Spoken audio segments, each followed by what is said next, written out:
You leaving? Oh, yeah, all kinds of work to do. It's a long drive home. Where's that? Ocean County, New Jersey. Damn. You drove all the way out here to play volleyball and you don't even like it? Every now and then I think she'd go out and, Try and meet someone. yeah. And they don't have girls in Jersey. Yeah, it's not that. It, people know me back home. It's hard to go out and have privacy. I should go. Okay. Can I have your number?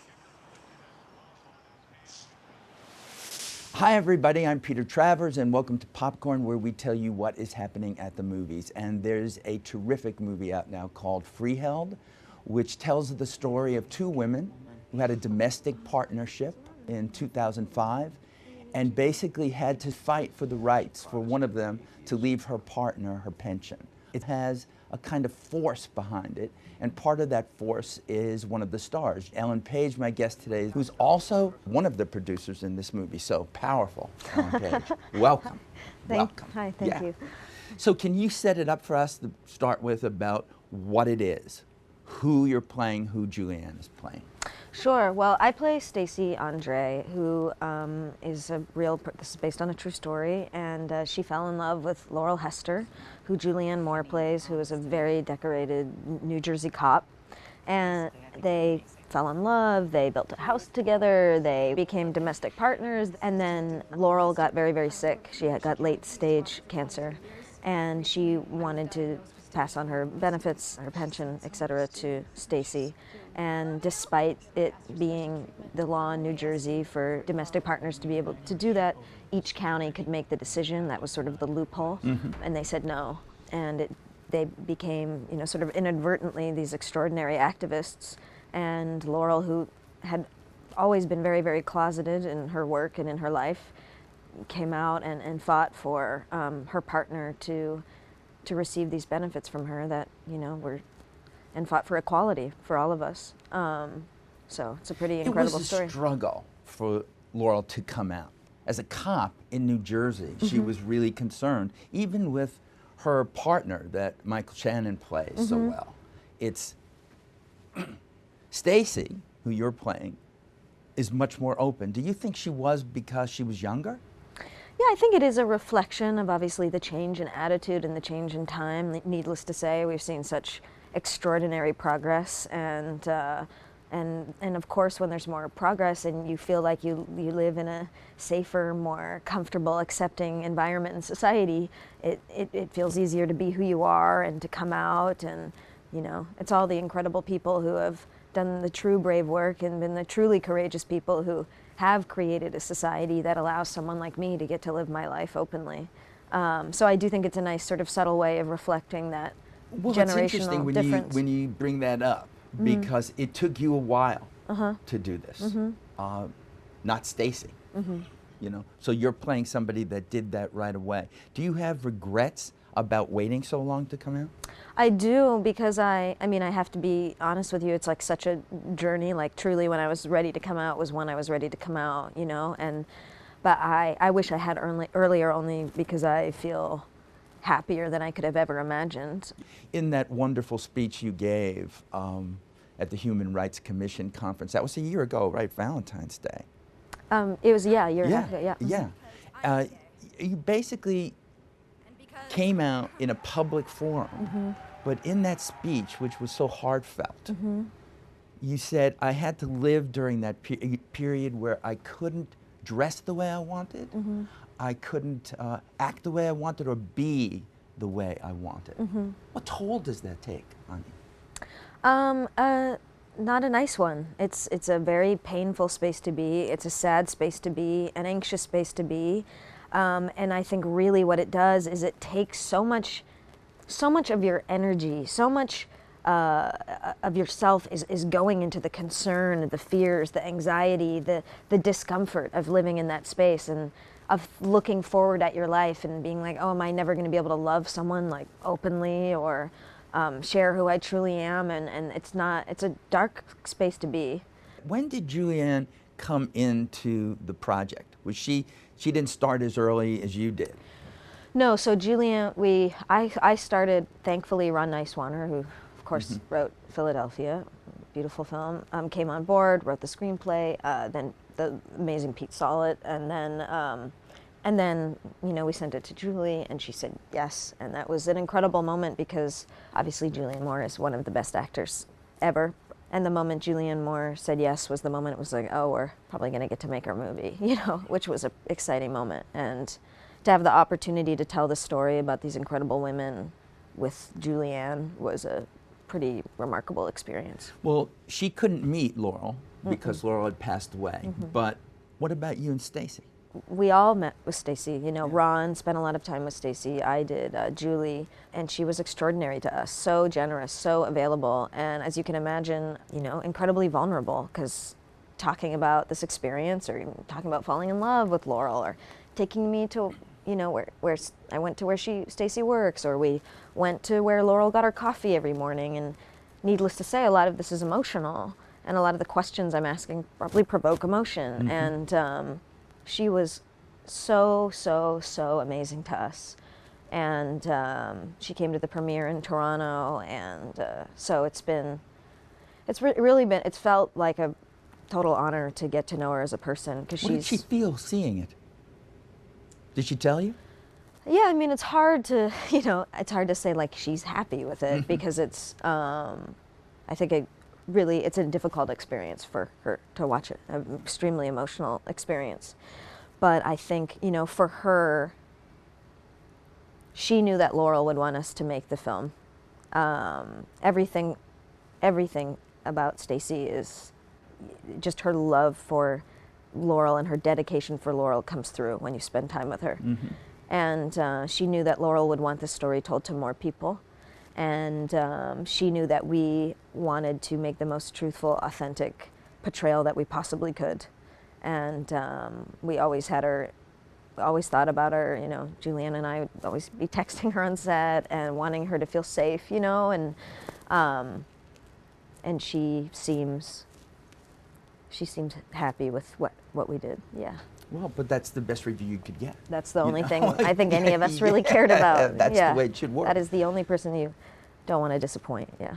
So you made the journey. This is way back, and now the movie's here. You have a premiere. You were able to go to the premiere with your girlfriend. Yes, which I was. I think is a great, it's just a great thing. It's an amazing thing. And so do you, I mean, you're very young, but do you look back on this other part of your life where you couldn't be this with bitterness, or with acceptance, or with what? How do you look at those years where you couldn't be who you wanted to be?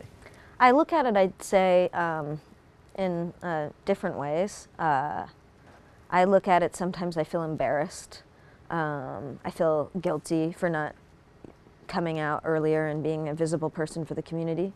And then I feel empathy, you know, because I know how I felt and what I believed, and that it was something that I needed to work through.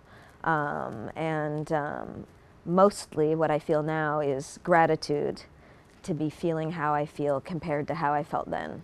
And I wish no one had to feel that way, because it's toxic and it's sad, and it negatively affects every aspect of your life, including my work. I mean, Juno was, for anybody, such an explosion. And then suddenly you're very young and they're saying, you're really good in this movie, and guess what? Everybody's going to it. And guess what? We're going to nominate you as Best Actress at the Academy Awards. Boom. Everything is just happening then. And were you tempted at that time when that happened to come out? No. No, not at all. Is that all coming from you, or is it coming from the people around you who are saying, don't do it, it'll hurt your career? It's coming from different places, and I would say I wouldn't even necessarily say it's that directly said. I think it is, you know, an idea, of course, in Hollywood that, you know, if you come out, that's, you know, you're not going to have a career, or, and that's an idea that you know, that I believed, and there was time, you know, back in that time, I really thought that was going to be my life. I remember saying, like, I remember someone being like, so when do you think you could come out, maybe, you know? And I was like, oh, that's impossible. And I remember believing it. So I can remember even leading up to being so ready to come out and the feeling of what an extraordinary thing to believe that something's impossible, and then it's causing you a lot of negative things, and then to be ready to do it and to be over those fears and to be letting go of those ideas and go like, wait, what am I doing? I'm the one in control of my life. Like, this is my life. Yeah. There's no like dress rehearsal. This is the only time that I have, and I'm gonna live my life. And yeah. I'm assuming when you're home, when you're with your family, when you're working on a movie with somebody you trust, that this is no secret to them. No. I mean, for a while, yeah, well, not to my family, not to my close friends, but yeah, when I worked, it's not something I shared. It wasn't. So you would be doing an X-Men movie or two, and you wouldn't be sharing this with people. No. It did get to a point where, yes. So, when I got a bit older, I got more comfortable to be like, yeah, I have a girlfriend, or, that kind of thing. Yeah. And then it got to a point where I was totally out of my life.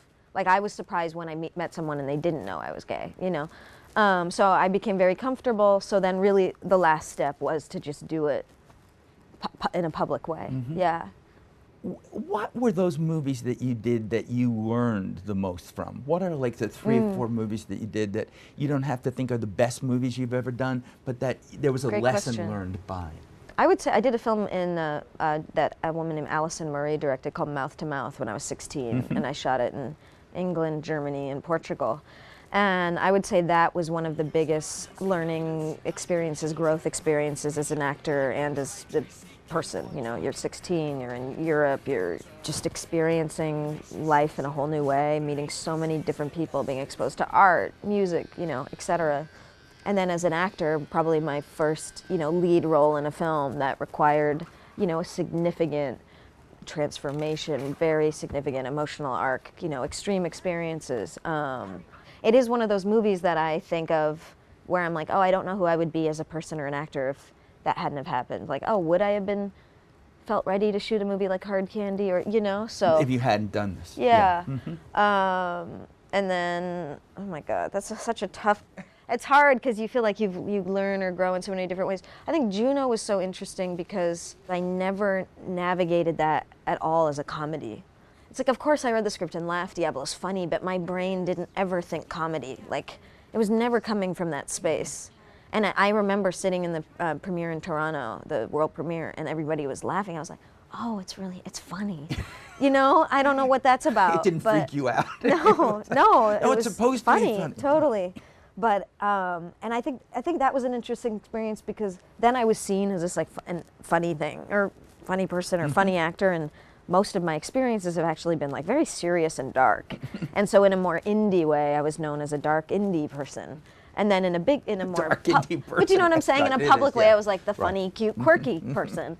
And it was interesting to think moving forward and doing other things, comedic or what have you, that for me the idea is to like not play the funny, right? You're playing it as a grounded person and obviously building a character around that, but the space is connected. When you do something like Inception, big, so it's just big like that. Big. Are you learning something, or are you surviving, the size of it? No, I learned a lot on that. And what was cool was leading up to it. I remember thinking like, oh, this is big. What is this going to be like? And honestly, I think it's really a true testament to Chris Nolan and just what an extraordinary filmmaker he is. Because when you work with him, of course, when you're on days when you're getting flipped up inside a van and water spraying at you and you're like hanging upside down, obviously those are days where you're like, I'm shooting Inception right now. But honestly, when you are working with him and you're in a room with just, Leo and Joseph and what have you, and you feel like you're shooting a small, intimate film. It's like mostly handheld and very organic and very natural, and I think it's what makes his films so compelling. They can be these like massive spectacles, but are so grounded in reality, and I think that's such a hard thing to pull off. So the experience as an actor was nice to go and shoot a film that big and really have a fulfilling experience, and to watch someone like Chris Nolan handle all of that in such an extraordinary way, and work with someone like Leo, who's been doing this for so long, who's just a lovely person to talk to, learn from, hear about his experience, so that was an amazing experience. This show, you've never been here on this one. I've talked to you different places, but this is, we always end in song. We do? We do. Oh, shit. Come on. Peter. I even hear you juggle. I do juggle, yeah. And I don't ask for a whole song. I just ask for some. What if I juggled and musical- sang I at the would same love that, but I time don't to know what distract could you juggle. from I my don't singing? Have any yeah, Okay. well, that would be fun Kidding. too. Okay, so what are we singing? No, whatever's in your head. I don't know what you listen to. Okay. Should I sing? Why don't I sing this? Okay, when you work with Julianne Moore, this Yeah. is good because I'm bringing it back to the movie. In rehearsal with Julianne Moore, she is one of the most hardworking, meticulous people you could ever work with. So in rehearsal, I'm like, oh my God, she's method. Truly is what I thought. I was like, okay, cool. This is going to be an interesting experience. I'm down. Great. So I get to set on the first day, truly thinking I'm working with like a very serious method person. Julianne Moore sings and teases and is just the most like goofy, lovely person you could work with. And I, not that someone whose method isn't lovely, you know what I'm saying? It's just, she's very, it's mind-blowing to watch because she'll be singing and dancing right before action. And you think back to like, so the pharmacy scene in Magnolia, you were just like dancing and singing before that? Like it's mind-blowing. It's mind-blowing to watch. Yeah. So why don't I sing the song that Julianne Moore would always sing between takes? Great. Before Okay. she has meltdowns. It goes Yeah. like this. Am I supposed to look at the camera or do I? You can We look- just sing you it can- together. I You think can sing should. it with me. I think if I know it, It's very I may simple. sing it with I you. promise you it's Okay. very simple. But I think you should look at the camera. You're gonna pick it up very I quick. can't wait. It goes like this. Peanut butter jelly time, peanut butter jelly time, peanut butter jelly time, peanut butter jelly time, peanut butter jelly time, over and over again. Wow, and so you didn't strangle her. Academy Award winner. Right, you can't Just do won that. an Academy Award. Wow. Yeah. So Well, that's the secret. Peanut butter jelly. Ellen, thank Yeah. you so much. Thank you so much. What a This pleasure. was great fun.